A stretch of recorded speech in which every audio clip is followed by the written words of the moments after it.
I'm truly honored to be here today as a representative of Yugopetrol at the opening of this Olympic gallery.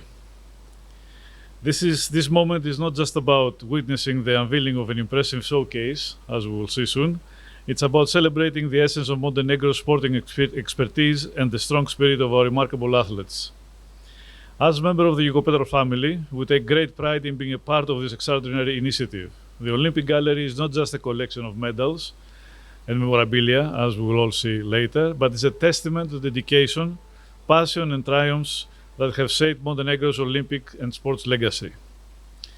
The Olympic Gallery aligns seamlessly with our commitment to fostering excellence in sport and community development, and we are very proud to support an initiative that not only honors the achievements, but also serves as a source of inspirations for the generations to come. At this point, the Olympic Committee of Montenegro deserves congratulations on the extraordinary achievements so far, and we extend our best wishes for success in the upcoming Paris Olympic Games. Thank you, and let the spirit of the Olympics continue to shine brightly in Montenegro. Thank you all.